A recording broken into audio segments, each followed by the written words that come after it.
Welcome back to BST, your favorite father-son podcast. Only on this episode, it is just me. Um, we're gonna try to change up how we run the podcast from here on out. We had been doing like singular episodes, but and like kind of covering a bunch of topics then, pretty long videos, 40, 50 minutes, an hour. But we wanted to kind of switch it up and start doing more generalized videos, preferably one every night on various sports topics that happen during the day. And that has kind of started today with we had some college football bowl games. There's two in mind I really want to talk about for the most part today. And we had a Saturday slate of NFL games, three of them. Um, so yeah, please like and subscribe. Do all the things you guys know how to do. I think we're up to 23 subscribers now, so that's pretty good. We changed up the logo a little bit, so let us know what you think about that. But yeah, we're just gonna try this out. Just come on here, talk about some things that happened during the day. Um, and normally my dad will be here for these, but I just wanted to. It's pretty late right now, but I just wanted to talk about these games before the night gets too late. So without further ado, let's start in the NFL. Um, the first game, I think it was at 11, was the Chargers just dismantling the Patriots. Um, and I mean the Chargers clinch a playoff berth with this win, and it's a good one. I mean they really just controlled the game. Dobbins seems to really kind of decide their offense and if they have success or not. So him coming back was big for him. And McConkey, well, I mean, what a draft pick. I mean, their wide receiver core is pretty depleted regardless, but still McConkey seems to be a pretty good draft pick. And I remember seeing after the game like the graphic of the trade that the Patriots and the Chargers did during the draft, and the Patriots drafted Jalen Polk, I think, who has like maybe the most drops in the league. I'm not exactly sure on that, but I know he's not doing great this year. And I think the pick that they acquired, the two picks they acquired in that trade, drafted Polk and and another receiver, and McConkey has more receiving yards in this one game than those two have the entire season. So Patriots struggles with drafting wide receivers continue, but the Chargers have seemed to found themselves a good wide receiver in McConkey, who had 8 receptions for 94 yards and 2 touchdowns. Herbert played great, had over 280 yards and 3 touchdowns.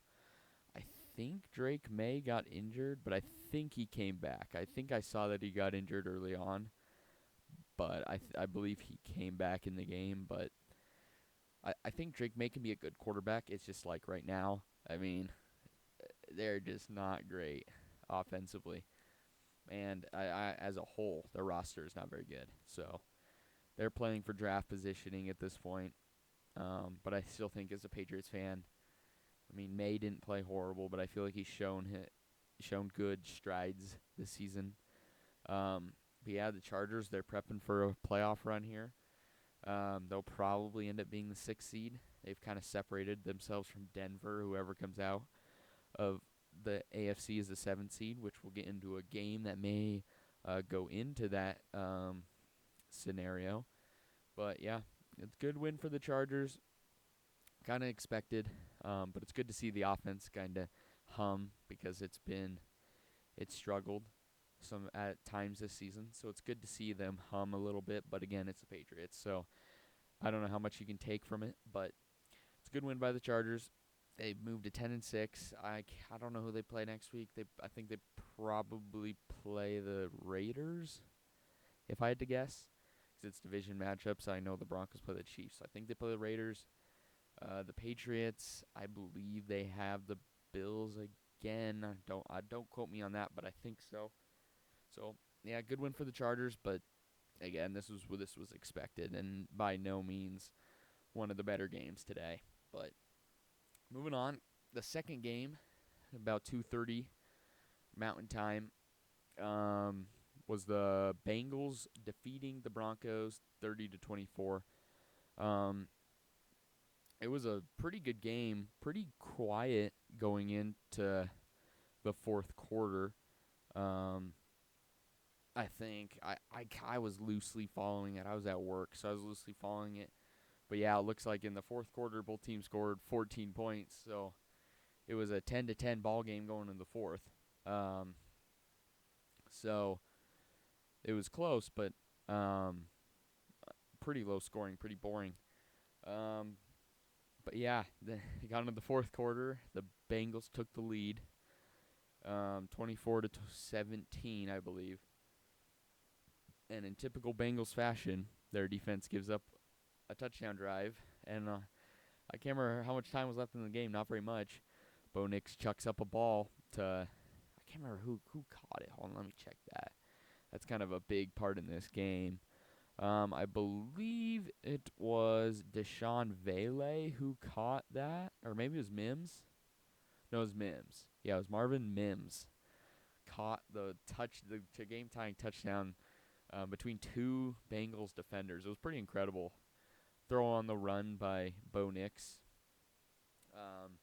And going into this game, I was a Bo-lever, like all the Broncos fans are saying. I still am. I don't know. It's just a funny thing that they're doing right now with the Bo-lever.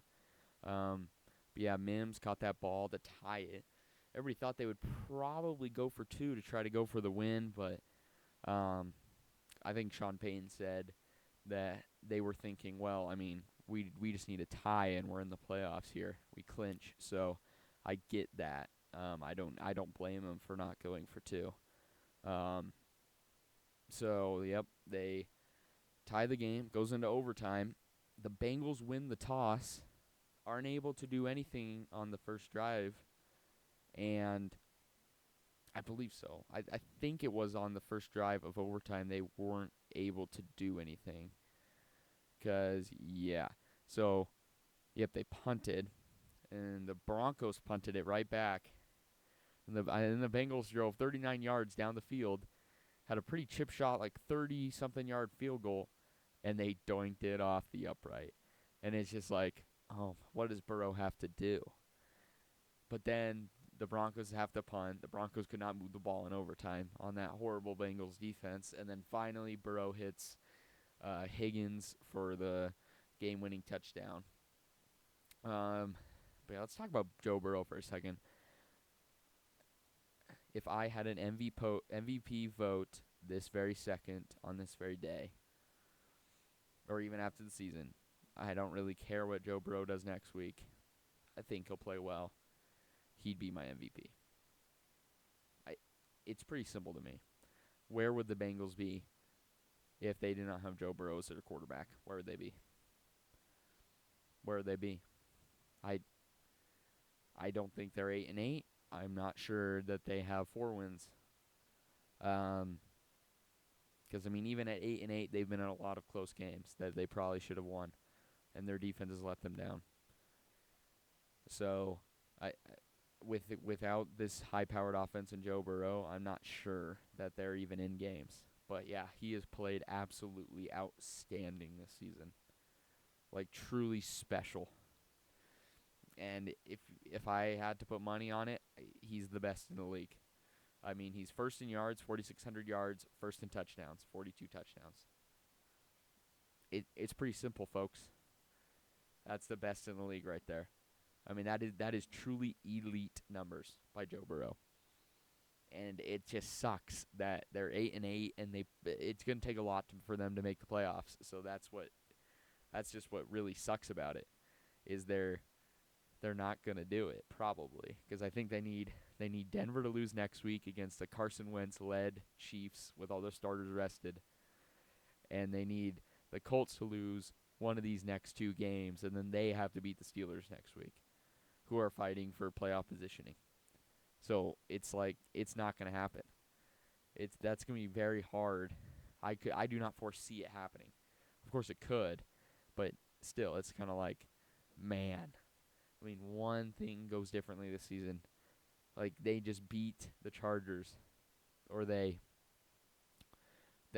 that call against the Chiefs doesn't happen, which I don't think it should have. This is a much different season we're talking about, and Joe Burrow's probably the MVP because Lamar has played great, Josh Allen has played great, but Joe Burrow, in my opinion, he should be the All-Pro quarterback. He should be first-team All-Pro because he is special. There was a lot of talk going into the offseason or coming into the season. Oh, is Joe Burrow actually that elite? Because all these different metrics and stuff. Yeah, he's pretty good. He's pretty good, I'd say. I mean, it does help he has all these weapons. Chase is unbelievable. Higgins is unbelievable. It just sucks because they're just not a great ran organization. It's plain and simple. It's what it is. Um, it sucks to say, but like Higgins and Chase are not under contract. If you even risk losing any of those guys, it's trouble. But I mean, you cannot lose any of those guys because they are truly special players. And I think Higgins doesn't get as much credit as he deserves. Which, I mean, a bunch of people are saying, oh, it's going to be like a Juju Smith-Schuster situation with Antonio Brown. He's going to go to another team, and he's not going to play as well. But I don't know, man. He's pretty good as well. So, yeah, that passing offense is just unbelievable. Burrow, 412, 3 touchdowns. I mean, he has just played lights out this season. And he's had to even get to 8-8. He's had to play lights out. He has had no choice but to play lights out this season. And he has. For the Broncos, they battled, but in that overtime, man, they came out really flat on offense. They cannot move the ball whatsoever. I wouldn't be worried for the Broncos because I think they'll beat the Chiefs next week just because, like, resting starters, you should beat them. Your season's on the line. But a lot of teams were rooting for the Bengals today, and it kept a lot of teams' windows alive. The Dolphins, Colts, and who else? It might be the Dolphins and the Colts. I think there's one other team, but it's escaping me. But yeah, Bengals win 30-24 in overtime. Really thrilling, good game. Stuff you like to see as the season closes. So, I'm cheering for it. I want to see Burrow in the playoffs. The only guy who has beaten Mahomes.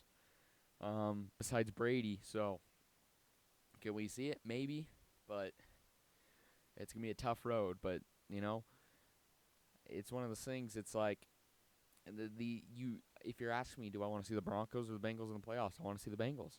I want to see the greatness of Joe Burrow in the playoffs, especially this year. He's on another level, and it's just a shame that he probably won't make it. But yeah, Bengals win 30-24. Great.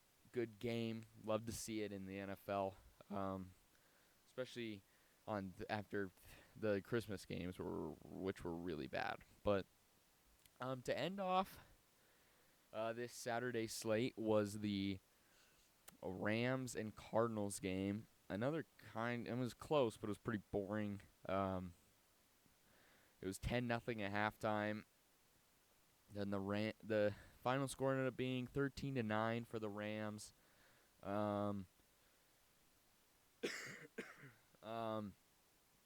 Yeah, pretty dull game, but it was entertaining. It's kind of interesting with the Rams because I think I saw this stat. It was like the first time in Matthew Stafford's career that he's won 2 games in a row without having 200-plus passing yards in each, which is kind of incredible. And me and my dad were kind of drawing the comparison that Stafford and Burrow are kind of alike in their career path. Stafford never made a Super Bowl like Burrow has, but kind of just like a guy who is just super good at the position, but his team cannot do it. So, yeah, that's kind of interesting.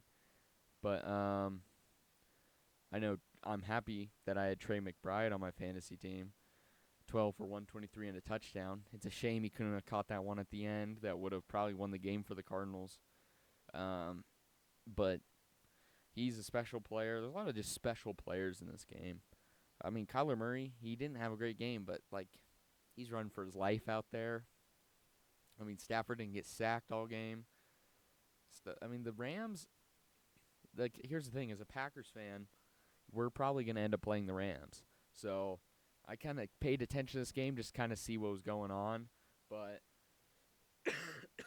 I don't know. I think the Packers can handle the Rams if they play like this. I wasn't super impressed. Kind of shocked they didn't run the ball more with Kyren. I mean, 13 carries. I don't know. I feel like they should have ran the ball a little bit more, and not thrown the ball 32 times with Stafford. But it seems that Puka Nacua has really taken over in this offense. It used to be a Cup offense, but I mean, he only had one catch for 29 yards against the Niners a few weeks ago. He had 0 targets. It's seeming like Cup is kind of falling off a cliff a little bit. Might be a little injured. I'm not exactly sure on that whole situation, but Puka has stepped up. The Cardinals, I don't know, man. I mean, I like Kyler, but I'm just not sure if he's the guy. But there's a lot of talent on the Cardinals. And, of course, I mean, they just had, like, the 3rd overall pick, so nobody's expecting them to be this good. But I feel like they've had a decent season. They were in it up until last week.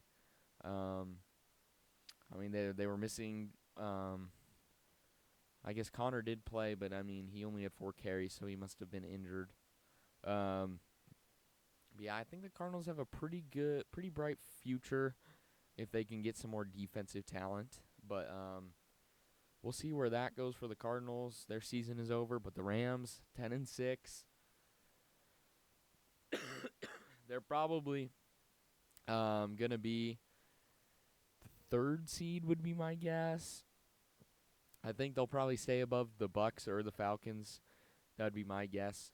But yeah. Another squeak past an opponent for the Rams, which is not always great to see. At the end of the year, you kind of want these guys to be playing a little bit better. But as long as you have Stafford, as long as you have Nacua, Verse on their defensive line is a stud. You have Kyren who can run the ball down your throat, kind of get those tough yards at the playoffs. You're going to be at home for your first game. In the wild card, you never know. With Stafford, he's a Super Bowl winner. You can't forget that. Same with McVay. So, we'll see where this ends up for the Rams. They'll probably be playing the Packers, so I'll definitely be tuning into that game. But yeah, Rams win 13-9. Pretty boring game. Interception at the end. But yeah, we'll see how the Rams can finish out the season and where they place in the seeding. All right. Moving on, I wanted to talk about 2 different college football games. First off, you had Iowa State taking on Miami in what was this bowl game called? Hold on. Can I find the Pop-Tarts Bowl? So, I mean, first off, it was a thriller. I didn't get to watch it, but 42-41, Iowa State wins over Miami. I think the main headline here is Cam Ward, a potential 1st overall pick, sits out the second half after having a pretty good first half with over 190 yards and 3 touchdowns, which is kind of odd, if you ask me. Not really sure why he sat out. I'm not sure if anybody's really sure why he sat out. Seems a little weird to me, especially after all the drama over not making the college football playoff. You'd think you want to you'd think you'd want to play and show everybody that you deserve to be in, and he did the first half, but then he's out the second half, and I'm like, what? So that's kind of weird. There was another play in this game where he completely most nonchalant drop back of all time and just sat there like he was just like he wasn't even playing quarterback and through the wall. I mean, he was flat-footed, just like standing straight up in the air. It was like Ashton Genty in the backfield before a run. That's what it looked like for Cam Ward, and it was like, all right, that's kind of weird. So I'm not like saying that like he's a diva or anything like that, but I do sense a little bit of Caleb Williams in his like draft profile. Just a playmaker who doesn't always play well in structure. Kind of has some like I don't know. I'm not gonna say character things, but just kind of like weird. Like why? But yeah, that's all I really want to talk about this game. Is just like why sit out the second half, Cam? Why? You're about to get drafted. Wouldn't you want to show stuff on the tape? And I mean, it's not like you're playing a nobody. You're playing the number 18 team in the country to win a bowl game. But I guess those don't matter as much anymore. So that was the first game I wanted to talk about. Second game, of course, you had BYU taking on Colorado in I think it was the Alamo Bowl. And, I mean, this was a rout from the beginning. BYU went up 20-0, ended up winning 36-14. And before the game, kind of similar with Cam, some weird stuff with these high draft pick quarterbacks. Shedeur Sanders had Giants cleats, like the New York Giants cleats pregame. He didn't wear them in the game, but earlier in the week he had said, like they were asking him, oh, where are you going to go? Where are you going to go in the NFL draft? And he said, oh, they'll be on my cleats.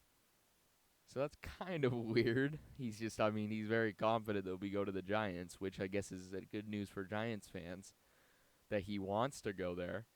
But yeah, he did not look great in this game. Again, I didn't really tune in that much because it's just like, man, BYU was pouring it on, and I'm not a huge BYU fan, so I did not really want to watch this. But I mean, BYU's quarterback didn't play that good. As long as BYU didn't make the college football playoff, I don't really care if they win or lose. But really, these two college football games are more about the top quarterback draft picks and their shenanigans, if you will, before and during the game. Of course, I don't think Travis Hunter should have been the Heisman, but he had a good game, kind of showing why he was. But yeah, we'll probably talk about it more as the draft nears of where we think these quarterbacks will shake out. But yeah, Shedeur Sanders with the cleats, Cam Ward with the sitting out in the second half. Just weird stuff from both these quarterbacks. Kind of just seems like unnecessary in my opinion, but who knows? Got to make all the publicity and stuff. Get your name out there. But yeah, that's all I really want to talk about today. Some good football action, pretty entertaining, some boring, but we'll have another good Sunday slate tomorrow. We'll talk about that. The Packers take on the Vikings, so obviously I'll be paying most of my attention to that. We got some other games, a lot of divisional these last 2 weeks, which is always good, so hopefully there's some good action. Hopefully my dad will be back on tomorrow night to talk. We'll see. I don't know. Sometimes it's just late, and I'll just do these by myself from now on if it's getting late and I want to put something out there. But yeah, a good day of football as always. Tune in tomorrow for our Sunday football reaction. Please like, subscribe, comment, and thank you for tuning in. Have a good one.